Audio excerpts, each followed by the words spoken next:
السلام عليكم ورحمة الله تعالى وبركاته. نبضي كلانتها بوندا وضيال ملك استود كسوغنتهين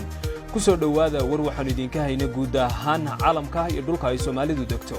oo aad kala socotaan telefishinka codka bariga Afrika. warkana waxa idin la socodsiin doona hadii Allah wada loo ogolaado anigoo Xamse Xirse Xayda. qodobada ugu doorka rool leh ee aad warkeena ku daawan doontaan waxa kamid ah gudoomiyaha gobolka saaxil ee Somaliland oo ka hadlay dad ajaanib ah oo dhawaan la afduubay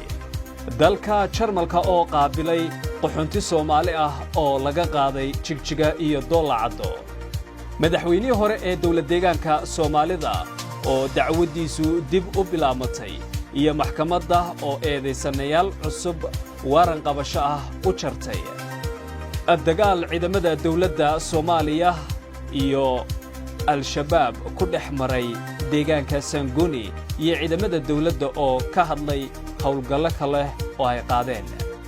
madaxweynaha Puntland oo lagu soo dhaweeyay degmada Dahar ee bariga gobolka Sanaag iyo Somaliland oo aan wali ka hadal aduqa magaalada Berbera ayaa ka digay duufaanta karkaar ee laga cabsi qabo daawadayaal warbixin ayaanu idinka haynaa wiil uu dhalay madaxweynihii hore ee Uganda oo isaga oo Soomaali noqday laga helay magaalada Muqdisho daawadayaal qodobada iyo kuwa kale faahfaahsan waxaad ku daawan doontaan inta aan ku guda jirno warkeenan iminkii haatan u diyaar garooba qodobada iyo kuwa kale faahfaahsan